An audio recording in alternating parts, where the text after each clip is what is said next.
Hi and hello everyone, this is Mahesh. ఈరోజు నేను computer గురించి డిస్కస్ చేయడం జరుగుతుంది. ఎందుకంటే రైల్వే ఎగ్జామ్లలో కంప్యూటర్ గురించి మనకి 3 నుంచి 4 మార్కుల వరకే అడగడం జరుగుతుంది. కాబట్టి వీటి గురించి మనం డిస్కస్ చేద్దాం. చూడండి, కంప్యూటర్ అనేది చాలా చిన్న థింగ్. అంటే ఎక్కువ సబ్జెక్ట్ ఏమీ ఉండదు, లిమిటెడ్ సబ్జెక్ట్ ఉండడం జరుగుతుంది. మనకి ఎగ్జామ్ పాయింట్ ఆఫ్ వ్యూలో ఏం అడుగుతున్నాడు అనే విషయాన్ని కూడా నేను చెప్పడం జరుగుతుంది. కాబట్టి జస్ట్ కాన్సన్ట్రేట్ చేసి 10 నిమిషాలు వినండి. ఆ తర్వాత మీకు క్లారిటీ రావడం జరుగుతుంది. అండ్ వీడియో స్టార్ట్ చేసే ముందు ఒక చిన్న విషయం చెప్తాను. చూడండి, మనం ఒక కొత్త సబ్జెక్ట్ నేర్చుకున్నప్పుడు ఓ 10 నిమిషాల వరకు మనకి ఎటువంటి అర్థం కూడా కాదు. కాబట్టి మీరు ఏం చేస్తారంటే 10 నిమిషాల వరకు కాన్సన్ట్రేట్ చేసి వినండి, ఆ తర్వాత మీరే ఆన్సర్ చేయగలుగుతారు. సో ఎందుకంటే మనం కొత్త కొత్త వర్డ్స్ అనేవి రావడం జరుగుతుంది, కాబట్టి కొంచెం డిఫికల్ట్గా ఫీల్ అవుతాము. నథింగ్ టు వరీ, 10 నిమిషాలు వినండి, ఆ తర్వాత మీరే ఆన్సర్ చేయగలుగుతారు. ఆఫ్టర్ ది క్లాస్ మీరు క్వశ్చన్స్ అనేది ప్రీవియస్ క్వశ్చన్స్ చూస్తే మీకు రాదు. ఒక వే అనేది ఉంటుంది, ఆ వే ద్వారా నేర్చుకోవాలి. నేను చెప్తాను చూడండి. ఫస్ట్ మీకు ఎంత అవసరమో అంతే చెప్తాను, ఎగ్జామ్ పాయింట్ ఆఫ్ వ్యూనే చెప్తాను. ఆఫ్టర్ ది వీడియో మీరే కామెంట్ చేయండి. కంప్యూటర్లో ఇంపార్టెంట్ పాయింట్ ఏంటి అంటే, మీ ఎగ్జామ్లో అడుగుతున్న బిట్ ఏంటి అంటే ఒక న్యూమరికల్ బిట్ అడుగుతున్నాడు. దాని గురించి నేను చెప్తాను చూడండి. ఫస్ట్ పాయింట్, కంప్యూటర్లో అతి చిన్న యూనిట్ ఏది అంటే బిట్ అని చెప్పేసి చెప్పేయచ్చు. సో చూడండి, కంప్యూటర్లో స్మాలెస్ట్ యూనిట్ ఏది అంటే బిట్ అని చెప్పేసి అంటుంటాం. బిట్ అనగా ఏమీ లేదు, బిట్ అనగా బైనరీ యూనిట్ అని చెప్పేసి చెప్పచ్చు. బిట్ అంటే బైనరీ యూనిట్ అని చెప్పేసి అర్థం. నెక్స్ట్, ఈ బిట్ని మనం స్మాల్ బి చేత సూచించడం జరుగుతుంది. నెక్స్ట్ పాయింట్, ఈ బిట్ అనేది అన్నిటికన్నా చిన్నది. ఈ బిట్ కన్నా కొంచెం పెద్దదాన్ని ఏమంటామంటే నిబల్ అని చెప్పేసి అంటుంటాం. ఇక్కడ రాస్తున్నాను చూడండి, నిబల్. ఈ నిబల్ అనేది ఏ విధంగా ఏర్పడుతుంది అంటే 4 బిట్లు కలిస్తే మనకి ఒక నిబల్ అనేది ఏర్పడడం జరుగుతుంది. 4 బిట్లు కలిస్తే ఒక నిబల్ అనేది ఏర్పడడం జరుగుతుంది. ఈ నిబల్ కన్నా కొంచెం పెద్దది. సో చూడండి, అన్నిటికన్నా చిన్నది బిట్ కన్నా కొంచెం పెద్దది నిబల్ కన్నా పెద్దది ఏది అంటే బైట్ అనమాట. బైట్ ఇది వెరీ వెరీ ఇంపార్టెంట్. ఈ బైట్ అంటే ఏమీ లేదు, 8 బిట్లు కలిస్తే ఏర్పడేదాన్ని మనం బైట్ అని చెప్పేసి అంటుంటాం. 8 బిట్లు కలిస్తే ఏర్పడుతుంది. అండ్ అదే విధంగా 2 నిబల్స్ కలిస్తే కూడా ఏం ఏర్పడుతుంది అంటే 2 నిబల్స్ కలిస్తే కూడా మనకి బైటే ఏర్పడడం జరుగుతుంది. ఎందుకంటే ఒక నిబల్ ఈక్వల్ టు 4 బిట్స్ కాబట్టి 4 బిట్ అంటే 8 బిట్స్ అవుతుంది. ఆటోమేటిక్గా బైట్ ఏర్పడడం జరుగుతుంది. 2 నిబల్స్ కలిస్తే కూడా బైట్ ఏర్పడుతుంది. ఇది ఇంపార్టెంట్ పాయింట్, ఇది ఎగ్జామ్లో అడిగాడు ఇంతకు ముందు. నెక్స్ట్ చూడండి, ఇక్కడ వెరీ వెరీ ఇంపార్టెంట్ పాయింట్ చెప్తాను చూడండి. చిన్న పాయింటే బట్ కన్ఫ్యూజ్ అవుతూ ఉంటారు. బిట్ అంటే మనం స్మాల్ బి చేత సూచిస్తాం, బైట్ అంటే మనం క్యాపిటల్ బి చేత సూచించడం జరుగుతుంది. ఈ బైట్ గురించి మనం చాలా డిస్కస్ చేస్తాము, గుర్తుంచుకోండి. బైట్ అంటే క్యాపిటల్ బి. సో చూడండి, నెక్స్ట్ ఈ బైట్ తర్వాత వచ్చేది మీ అందరికీ తెలుసు, కేబీ. 1 కేబీ అని చెప్పేసి రాస్తుంటాం. కేబీ అంటే ఏమీ లేదు, కిలో బైట్ అనమాట. కిలో బైట్ అంటే ఏమీ లేదు, ఇక్కడ మనకి 2 తెలుసు. బేసికల్గా చూడండి, 1 కిలో బైట్ అంటే ఏమీ లేదు, 2 to the power of 10 bytes అని చెప్పేసి రాస్తుంటాం. ఇంతవరకు బిట్స్ రాసాం, ఇప్పుడు బైట్స్ రాస్తున్నాం. చూడండి, క్యాపిటల్ బి, బైట్స్. సో చూసుకోండి, 1 కేబీ అంటే ఏమీ లేదు, 2 to the power of 10 bytes అనమాట. సో నెక్స్ట్ చూడండి, ఇక్కడ first very very important point చెప్తాను చూడండి. ఇక్కడ 2 to the power of 10 ఎందుకు రాశాను అంటే, సో ఇక్కడ చూసుకోండి, 2 to the power of 10 రాయడానికి రీజన్ చెప్తాను నేను.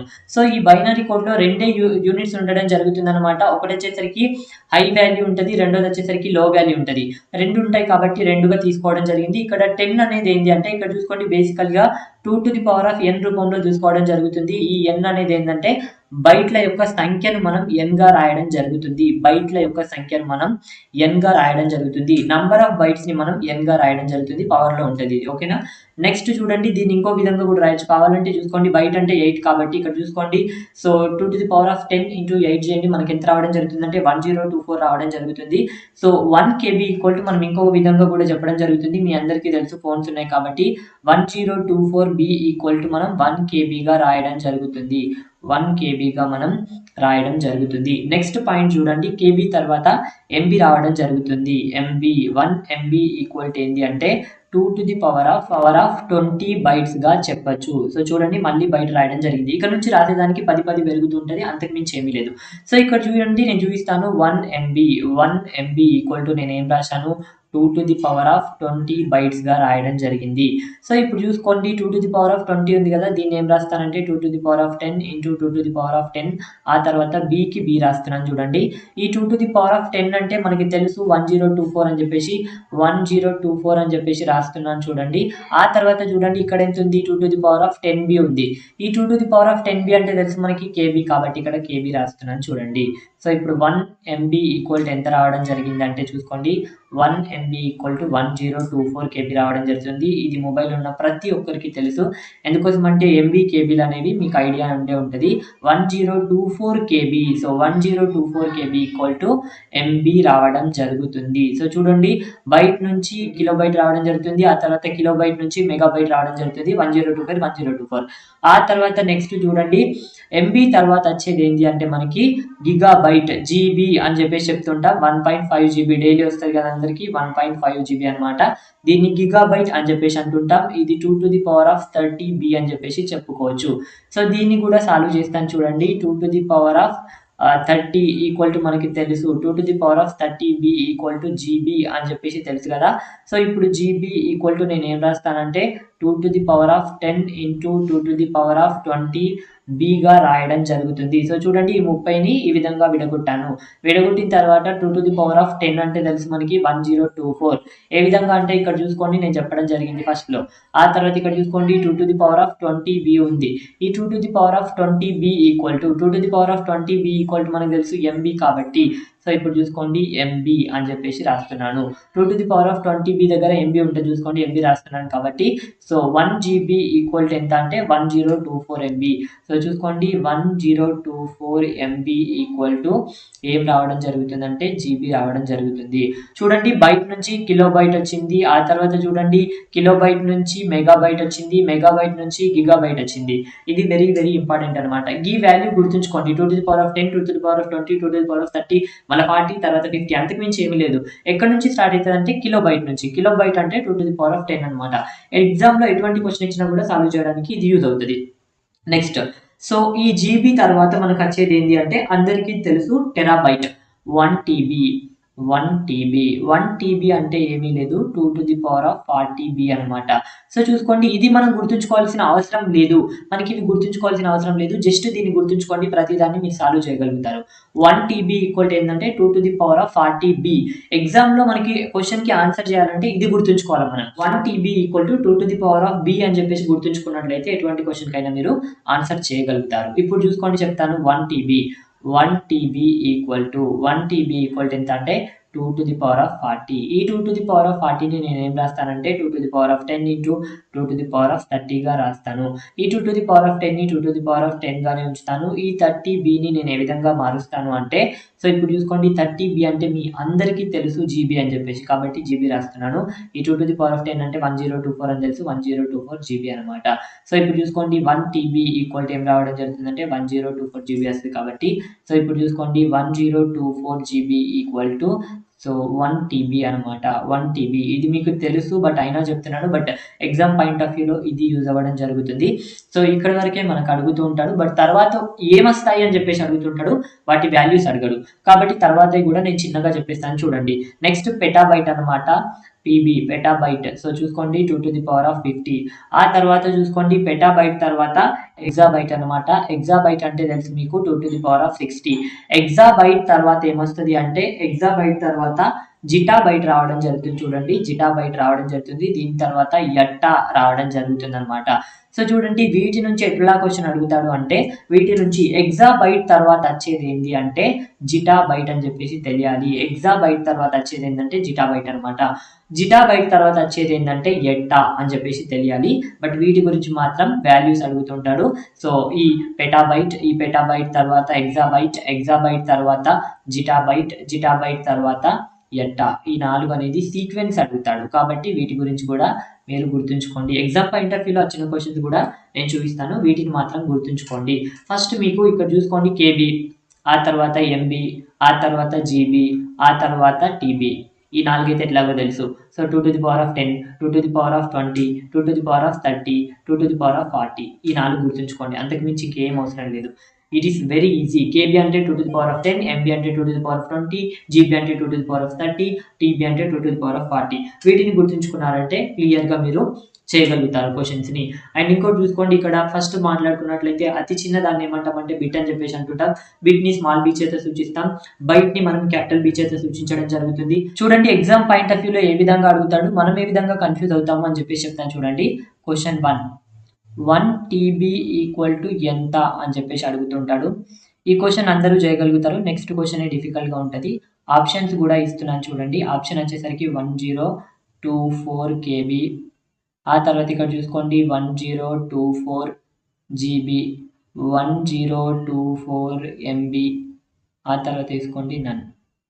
సో ఇప్పుడు చూసుకోండి ఆటోమేటిక్గా టీబీ ఉంది కాబట్టి ఫస్ట్ కిలోబైట్ వస్తుంది, ఆ తర్వాత మెగాబైట్, ఆ తర్వాత గిగాబైట్, ఆ తర్వాత టెరాబైట్. సో ఇప్పుడు చూసుకోండి ఆటోమేటిక్గా గిగాబైట్ తర్వాత వస్తుంది కాబట్టి ఈ విధంగా మనం క్లిక్ చేయడం జరుగుతుంది. ఓకే, దీనికి మీరు ఆన్సర్ చేయగలుగుతారు. ఇప్పుడు నేను ఇచ్చే క్వశ్చన్కి ఆన్సర్ చేయండి, మీకు ఒక పర్ఫెక్ట్నెస్ వచ్చింది అని చెప్పేసి అనుకోవచ్చు. సో చూడండి ఇప్పుడు కూడా 1 టీబీ ఈక్వల్ టు వాట్ అని చెప్పేసి అడుగుతున్నాడు. ఆప్షన్స్ చూడండి, జాగ్రత్తగా చూడండి, ఎందుకోసం అంటే కొంచెం డిఫికల్ట్గా ఉండొచ్చు. సో చూడండి 2 to the power of 10 KB, ఆ తర్వాత ఆప్షన్ బి వచ్చేసరికి చూడండి 2 to the power of 20 MB, option C చూడండి 2 to the power of 30 B, and option D చూడండి 2 to the power of 40 KB. ఇప్పుడు చూడండి దీంట్లో ఏదో ఒకటి సెలెక్ట్ చేసుకోండి. ఇది ఇంతకుముందు వచ్చిన క్వశ్చనే. సో చూడండి ఇది కూడా వచ్చిన క్వశ్చనే. నెక్స్ట్ ఇక్కడ మీరు డిస్కస్ చేసినట్లయితే ఫస్ట్ మీరు ఏం చేస్తారంటే ఆప్షన్ డి అనేది కరెక్ట్ అని చెప్పేసి చెప్తారు.